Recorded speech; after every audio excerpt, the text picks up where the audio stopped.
रउआ लोग तक कहावत सुनले ही होखब, हर खाली कमरा खाली ना होला। कुछ कमरा ऐसनो होला जहाँ दीवार त चुप रहेला, बाकी वहाँ के सन्नाटा बहुत कुछ कहेला। कहेला कि हर बिल्डिंग के अपना एगो इतिहास बा। कुछ इतिहास किताब में लिखाइल रहेला आ कुछ इतिहास बस वहाँ के दीवार जानेला। आज हम रउआ लोग के एगो ऐसन सच्ची घटना सुनावे जा रहल बानी जवन अमेरिका के एगो मशहूर शॉपिंग मॉल में घटना बतावल जाला। इ कहानी बा क्रॉस के एगो स्टोर के, बाकी डर स्टोर में ना रहे, डर रहे वो स्टोर के स्टॉक रूम में। दिन में इ दुकान बाकी दुकान जैसन रहे, ग्राहक आवे, जूता खरीदे, हंसे, फोटो खिंचावे आ चल जावे। बाकी जैसे ही सांझ होके मॉल खाली होके लागे, स्टोर के माहौल बदल जाए। स्टाफ के लोग कहे रात में स्टॉक रूम में अकेले मत जइहा। पहले नया कर्मचारी लोग यह बात पर हंस देते रहे, सबके लागे ही तब पुरनका स्टाफ के मजाक हुई। बाकी कुछ दिन बाद उहे नया कर्मचारी सबसे पहले स्टॉक रूम जाए से मना कर देते रहे। एक बेर रात के करीब 8 बजे स्टोर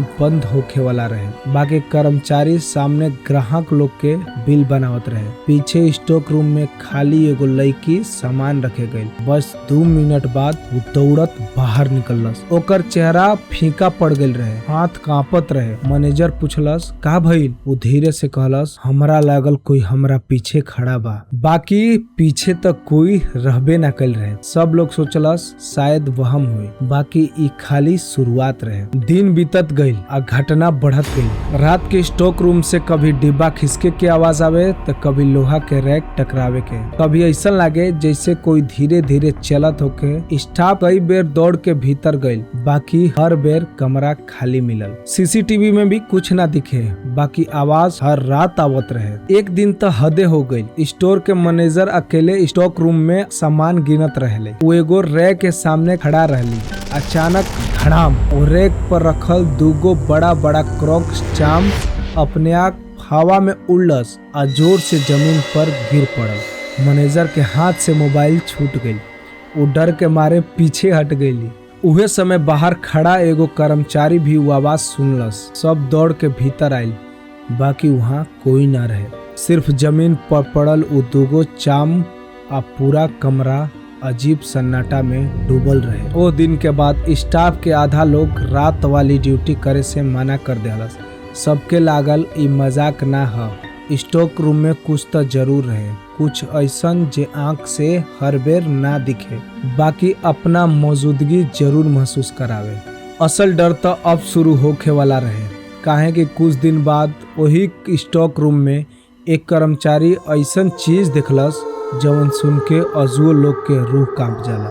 वो देखलस बिना सिर वाला एगो साया। वो घटना के बाद पूरा स्टाफ सहम गईल रहे। अब रात के स्टॉक रूम में जाए के नाम सुनते लोग बहाना खोजे लागल। मैनेजर ड्यूटी बांटत रहली, बाकी हर आदमी के एगो जवाब रहे, मैडम अकेले मत भेजी, हम ना जाई। पहले सबके लागल कि ई डर बस मन के वहम बा, बाकी भगवान के कसम कुछ दिन बाद जमन भइल ओकरा बाद पूरा स्टाफ के यकीन हो गईल कि वहाँ पूछता जरूर बा। रात के 7:30 होत रहे। दिन मंगलवार रहे। मॉल लगभग खाली हो चुकल रहे। मॉल में कुछ ही लोग रहन। दुकान बंद होके में बस आधा घंटा बाकी रहे। स्टोर के एक कर्मचारी के पीछे स्टॉक रूम में भेजल गए ग्राहक खातिर एक जोड़ी क्रॉक्स के जूता निकाले खातिर। वो आराम से रैक के बीच से गुजरत रहे। चारों ओर सन्नाटा, बस एसी के हल्का आवाज आवत रहे। वो ऊपर वाला रैक पर रखल डिब्बा देखे खातिर माथा उठौलस आ वही पल ओकरा पूरा शरीर सुन्न पड़ गई। बिना सिर वाला साया रैक के पीछे से धीरे धीरे कोनो आदमी जैसन एगो आकृति निकलस, बाकी ओकर सिर ना रहे, न आँख, न चेहरा, न मुंह, बस छाती, 2 हाथ आ पूरा शरीर। वो आराम से चलत रहे जैसे ओकरा ई दुनिया से कोनो मतलब ही नहीं खे। कर्मचारी के पैर जमीन में गड़ गए रहे। ना वो चिल्ला सकत रहे, ना भाग सकत रहे, बस आँख फाड़ के देखत रहे। वो साया धीरे धीरे आगे बढ़ल आ बिना रुके सीधे सामने के पक्का दीवार के आर पार ही निकल गई, जैसे दीवार ओकरा खातिर हवा होके। 1 सेकेंड, 2 सेकेंड, 3 सेकेंड और फिर सब कुछ गायब। डर के चीख, पूरा स्टोर में एगो जोरदार चीख गुंजल। सामने काउंटर पर खड़ा स्टाफ दौड़त भागत स्टॉक रूम में पहुंचल। खलस वो कर्मचारी कांपत रहे, चेहरा पियर पड़ गई रहे, पसीना से पूरा कपड़ा भींज गई रहे। ओकर मुंह से बस एगो बात ही निकलत रहे, ऊ आदमी ना रहे, ओकर सिर ना रहे। सबके रोंगटा खड़ा हो गई। पहले तो लोग समझल कि शायद वो डर गईल बा, बाकी ओकर हालत देख के कोनो आदमी मजाक करे के हिम्मत ना जुटा पौलस। सब सोचलस आज एकरा साथे हो गइल बा, कल हमरो साथे हो सकत बा। ओकर दिल के धड़कन इतना तेज हो गइल रहे कि दूर से ही सुनाई देत पड़त रहे। मैनेजर पानी पियलिस। करीब 10 मिनट बाद वो धीरे धीरे पूरा बात बतौलस। बाकी सबसे डरावनी बात तो अब सामने आवली रहे। पुरान कर्मचारी के खुलासा।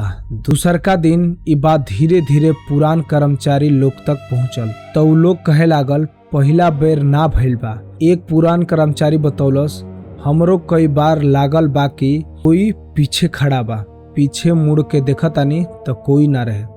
दूसर का आदमी कहलस, रात में डिब्बा अपने आप हिलेला। तीसरका बोलस, कमरा से हम कई बार फुसफुसाहट के आवाज सुनले बानी। अब सवाल ही रहे आखिर वहाँ बाके। सबसे डरावना एहसास, कई कर्मचारी एक बात एगो जैसन ही बतावत रहलन। जैसे ही स्टॉक रूम के दरवाजा बंद होके ऐसन लागे कोई ठीक पीछे खड़ा बा, कोई सांस ले रहल बा, कोई घूरत बा। बाकी पीछे मुड़ला पर बस खाली कमरा। ये एहसास के चलते कई लोग अकेले स्टॉक रूम में जाए से साफ मना कर देहलस। बाकी की कहानी इतने पर खत्म ना भई, काहे कि स्टाफ जब एह जगह के पुरान इतिहास खोजे निकलल तो कुछ ऐसन बात पता चलल जवन सुन के सबके रूह कांप गई। ए घटना के बाद स्टाफ चुप ना बैठले। सबके मन में एक ही सवाल रहे, का ई जगह पहले से अशिप्त बा, का ई जगह पहले से ही भूतिया बा। पुरान रिकॉर्ड खोजल गई। कुछ कर्मचारी इंटरनेट पर खोज शुरू कैले। मॉल के पुरान नक्शा देखल गई। लोगन से पूछल गई कि ये जगह पर पहले का रहे। पता चलल इस जगह पर समय समय पर कई दुकान बदलत रहे। बाकी अजीब बात ई रहे कि लगभग हर दुकान के कर्मचारी रात वाली अजीब घटना के जिक्र करत रहलन। केहू के आवाज सुनाई पड़त रहे, केहू के कदम, केहू के एहसास, आ कोई साथ खड़ा बा। कोई के ऐसा एहसास होके कि उन लोग के साथ खड़ा बा। सीसीटीवी भी जवाब ना देख सकलस। सब सोचल चला सीसीटीवी देखल जाओ। जौन समय लोग आवाज सुनलस वीडियो में कुछ ना। जौन समय बिना सर वाला साया देखल गई, वीडियो खाली, जैसे वो चीज कैमरा में कैद होखे लायक रहबे ना कल रहे। धीरे धीरे माहौल बदलल। अब हालत त ई हो गई रहे कि रात के स्टॉक रूम के दरवाजा खुलते कर्मचारी भगवान के नाम लिख के लागल। कुछ लोग गले में क्रॉस पहने लागल, कुछ लोग जेब में पूजा के चीज रखे लागल। बाकी डर उतने के उतने रहल। अजुओ जवाब नहीं खे। आज ले साफ ही ना हो पावल कि उ बिना सिर वाला साया आखिर रहे के। का उ कोनो आत्मा रहे, का उ बस एगो वहम रहे, का उ जगह पर पहले कोनो भयानक हादसा भइल रहे। इस सवालन के जवाब अजुओ केहू लगे नहीं खे।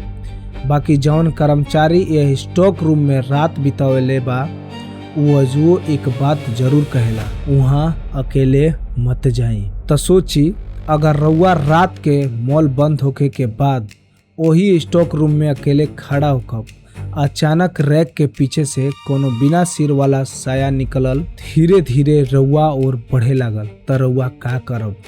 भागब, चिल्लाइब या वही जगह पर जम जाइब? कमेंट में जरूर बताइब। आ याद रखी, हर जगह पर दिखे वाला साया इंसान के ना होखेला। तो दोस्तों कैसा लागल ई कहानी? अगर कहानी बढ़िया लागल होखे तो जरूर लाइक करब, काहे कि बिल्कुल सच्ची घटना पर आधारित बा। एक और बात, अगर आप चाहतानी कि आपके भी कहानी सुनाई तब वीडियो पे हम जीमेल दे देतानी, नीचे दिखत होई, ओकरा पे आप जरूर कमेंट करके हमार ईमेल पर भेजी और हम लोगों के द्वारा सुनाई आपके सामने साझा करब। धन्यवाद।